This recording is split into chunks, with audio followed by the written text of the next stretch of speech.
तो दोस्तों आज की इस वीडियो में यहाँ पर हम आपको बताने वाले हैं कि जो ये टेंशन का जो स्प्रिंग है, ठीक है, इस पूरे को बोलते हैं टेंशन। तो ये टेंशन का जो स्प्रिंग है आपका अगर इस तरह है तो ये क्यों होता है और इसकी सेटिंग किस प्रकार करी जाती है। तो आज की इस वीडियो में मैं यही बताने वाला हूँ। मैं हूँ सैयद परवेज़, आप देख रहे हैं यूट्यूब चैनल नैना बुटीक। दोस्तों ये जब करता है या तो आपका एक साइड से इसका तार टूट जाए, टेंशन का जो तार होता है वो अक्सर इस वाली साइड से टूट जाता है, ठीक है, तो या फिर ये धागा इस साइड से निकल जाता है।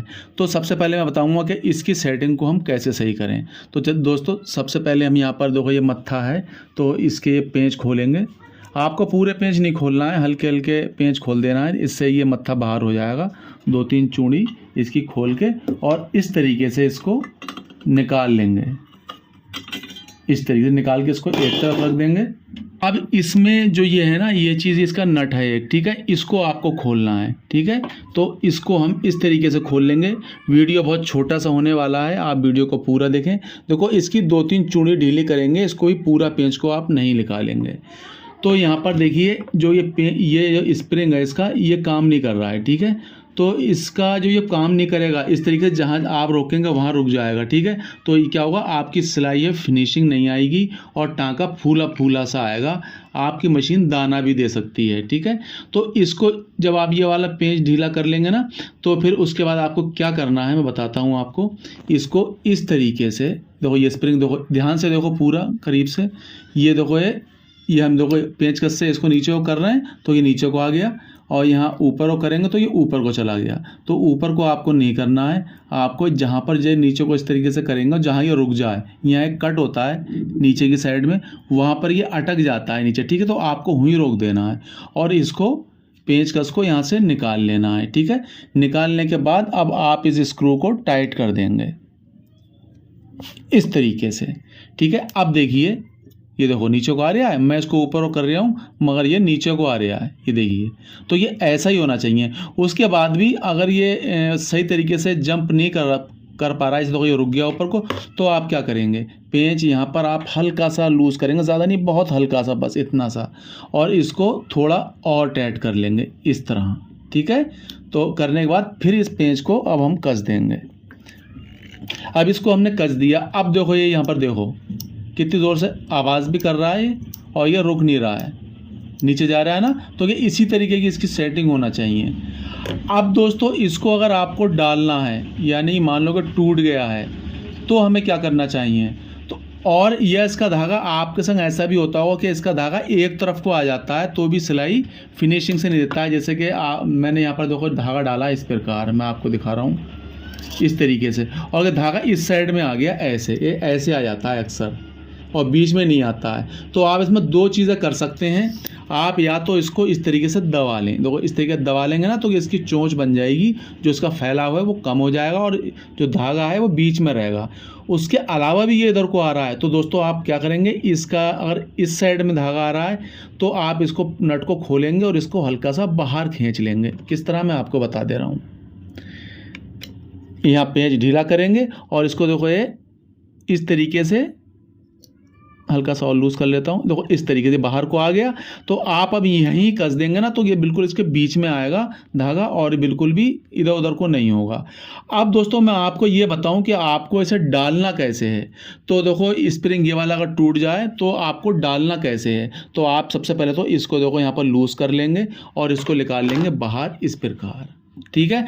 अब आप कहेंगे इसमें तो कई चीज़ें हैं, एक नट है, एक स्प्रिंग है, फिर इसमें 2-3 प्लेटें हैं, तो हम कहीं ऐसा ना हो भूल जाएं। तो इसके लिए मैं आपको बहुत अच्छी ट्रिक बता रहा हूं कि आप देखो, एक सबसे पहले ये वाला नट खोलेंगे इस तरह, इसको मैं खोल ले रहा हूं पूरे को, और इसको यहाँ रख देंगे। देख लीजिए आपने इसको यहाँ रख दिया है सबसे ऊपर। अब आप ये स्प्रिंग लेंगे और इसको इसके नीचे रख देंगे, इससे आप कभी भी नहीं भूलेंगे। फिर एक ये प्लेट लेंगे ये वाली और सबको साफ़ करते चले जाएंगे, ठीक है। कोई गंदगी वगैरह हो तो उसको यहाँ रख देंगे। तो सबसे पहले हमने नट रखा, जो सबसे पहले खोला, उसके बाद स्प्रिंग निकाला, उसके बाद ये प्लेट निकाली, उसके बाद एक यहाँ पर देखो जो राड वाला होता है ये वाला, इसको भी इस तरीके से साफ़ कर लेंगे, कपड़े वगैरह ऐसे ही कर लेंगे और इसको यहाँ रख देंगे। आप कभी भी नहीं भूलेंगे कौन सी चीज़ हमें कहाँ डालना है, क्योंकि देखो काफ़ी लोग भूल जाते हैं कौन सी चीज़ कहाँ पड़ेगी, तो आपको हमेशा ऐसे ही रखना है। उसके बाद देखो दोस्तों, जो ये वाली प्लेट होती है, ये वाली, ये आप देख सकते हैं, तो इस प्लेट से पहले हमारा स्प्रिंग पड़ा होता है इस साइड में, तो इसको आप इस तरीके से निकालेंगे, इस चीज़ का आप ध्यान रखेंगे। और अब ये वाली प्लेट निकाल लेंगे इस तरीके से, और इसको यहाँ रख देंगे। अब आपके जो झांझे हैं इनको निकाल लेंगे बाहर, इस स्प्रिंग को उठाएंगे इस तरीके से और इसको इधर कर देंगे और इन प्लेटों को यहाँ पर रखेंगे। इनको ज़रूर साफ कर लें ध्यान से, ठीक है, कोई गंदगी वगैरह नहीं होना चाहिए।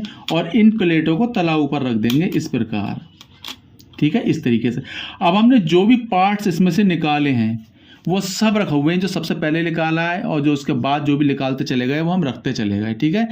अब दोस्तों बात आती है यहाँ पर हमारी स्प्रिंग की। तो दोस्तों ये टेंशन स्प्रिंग टूट जाता है अक्सर, तो मैं इसमें बताऊँ आपको इसको किस तरीके डालना है। देखो भाई ये मेरा टूटा हुआ नहीं है, बिल्कुल मेरा सही है।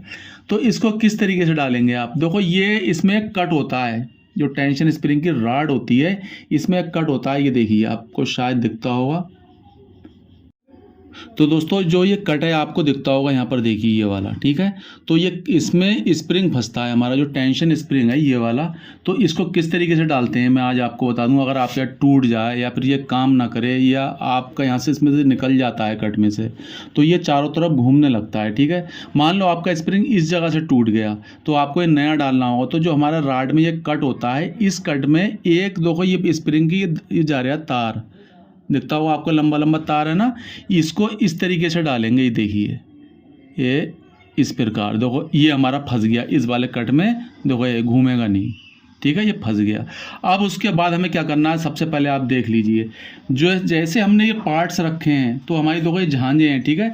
सबसे पहले हमें इसको ये देखो इस स्प्रिंग को यहाँ से पकड़ना होगा और इस वाले को निकाल देंगे। फिर इसमें हम अपनी दोनों झांझे इस प्रकार डाल देंगे, ठीक है। और डालने के बाद अब इस तार को उठा के इसके ऊपर रख देंगे। फिर उसके बाद हमें ये वाला पार्ट्स लेना है और ये इसके ऊपर इस तरीके से रख देना है। और जो हमारा ये स्प्रिंग है इसको अब हम इसके ऊपर रखेंगे, ये देखिए इस तरीके से, ये दिखता होगा आपको, ठीक है, ये दिख रहा है ना आपको। तो ये इस प्रकार रखेंगे। अब इसके बाद हमें ये जो राड वाला जो ये है, ठीक है, पार्ट्स इसका, ये इसमें रखेंगे। आप कभी भी ऐसे नहीं भूलेंगे अगर इस प्रकार आप अपने सारे पार्ट्स को रख देंगे। अब जैसे जैसे हमने खोलते चले आए, उधर से हम रखते चले आए थे, इधर से हम डालते चले आ रहे हैं। अब देखो हम ये वाले जिसमें इसमें एक रफ पत्ती है लगी हुई, इसको इसमें इस तरीके से डाल देंगे, ठीक है। उसके बाद हम इसको एक स्प्रिंग इस तरीके से डाल देंगे। अब जो हमारा नट है इसको हम इसमें कस देंगे। दोस्तों बहुत सरल तरीका है ये पार्ट्स इसमें फिट करने का। अगर आप इस तरीके से नहीं रखेंगे ना इसको लाइन से, तो आप यहाँ पर भूल सकते हैं और उल्टा सीधा कोई भी चीज़ इधर की उधर डाल सकते हैं। तो दोस्तों हमने यहाँ पर देखो इसको डाल दिया और इसको कस दिया, ठीक है। अब कसने के बाद अब जो हमारा ये वाला पेंच है, ठीक है, इसको लूज़ हमने पहले ही कर रखा है। अब ये जो इसका राड है ये इसको हम इसमें इस तरीके से रख देंगे। और यहाँ पर एक होल होता है, ये वाला देखिए करीब से शायद आपको दिखता हो, ये यहाँ पर देखो एक होल है, इसमें ये वाली राड अंदर जाएगी ये इस तरीके से। अब हमारा ये इसमें टेंशन इसमें चला गया। अब इसको हल्का सा कस लेंगे और कसने के बाद इसको थोड़ा कस लेना है जिससे हमारी ये राड है जो इसमें हमारा पेंचकस जा सके। बात को आप इसको सेट कर लेंगे सिलाई के अनुसार। अब हमारे इसमें पेंचकस चला जाएगा। अब जो हमारी ये स्प्रिंग है ये ऊपर चला गया, ठीक है, ये ऐसे नहीं होना चाहिए, मैंने आपको बताया ही था। तो इसको हम इस तरीके से नीचे की साइड में करेंगे इस प्रकार, देखो ये चला गया, देखो ये इस तरीके से नीचे रखेंगे। अब यहाँ पर हम रोक देंगे पेंचकस निकाल के और ये वाला नट कस देंगे, ठीक है। इसको आपको पूरा कस देना है इस प्रकार। अब देखिए हमारा जो ये स्प्रिंग है ये देखो पूरा वर्क कर रहा है यहाँ पर, यानी कि ये ऊपर नहीं उठ रहा है और जहाँ पर था और ये यहाँ पर वापस आ जा रहा है, ठीक है। तो इसका मतलब इसकी सेटिंग बिल्कुल सही है। अब आपको जो आपने ये कसा था इसको पेंचकस डालने के लिए, ठीक है, तो आप इसको हल्का सा लूज़ कर देंगे, बाकी अपनी सिलाई डाल के चला के सेट कर लेंगे, ठीक है। तो हमने ये डालने का तरीका आपको बता दिया।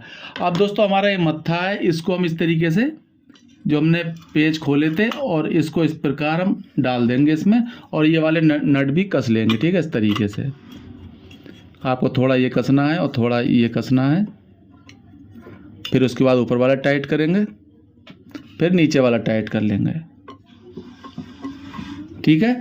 अब इसके बाद हमें यहाँ पर अपनी डिब्बी लेना है। और आपका एक चीज़ का ध्यान रखें, आपकी सिलाई अगर ख़राब आती हो तो आप इस तरीके से यहाँ देख लें, इसको मतलब हल्का टाइट खींचेंगे एकदम, और ना एकदम फ्री खींचे, मतलब हल्का सा टाइट होना चाहिए, ठीक है। उसके बाद अपनी डिब्बी को हम इसमें लगा देंगे मशीन में इस तरह, क्योंकि हमने टेंशन स्प्रिंग खोल दिया था तो इसकी सिलाई की सेटिंग गड़बड़ हो सकती है। तो हम यहाँ पर धागा डाल के अपनी सिलाई चेक ज़रूर करेंगे, उसके बाद ही आपको अपना काम करना है। तो यहाँ पर इस प्रकार हम धागा डालेंगे। तो यहाँ पर मुझे पता चल रहा है कि हमारा ये खूब टाइट खिंच रहा है, तो उसको हम हल्का सा लूज़ कर लेंगे।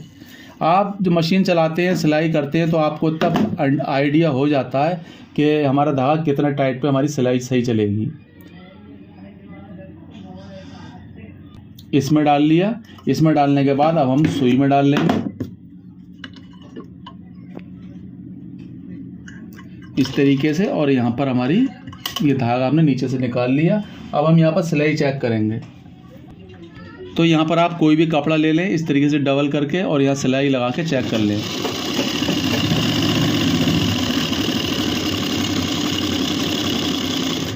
तो दोस्तों आप यहाँ पर देखें कि यहाँ पर हमारी सिलाई बिल्कुल सही चल रही है। यहाँ पर कोई भी प्रॉब्लम सिलाई में नहीं है, ना ऊपर दाना है ना नीचे है, बल्कि नीचे की सिलाई है बहुत साफ़ है। ऊपर हल्का सा दाना चमक रहा है, शायद आपको कैमरे में नहीं चमकता हो हल्का सा दाना। इसका मतलब क्या है, ऊपर हल्का सा दाना आ रहा है ना। तो अभी हमारा ये बोल्ट और लूज़ करेंगे हम हल्का से एक बार, ठीक है, इतना सा, फिर चला के देखेंगे।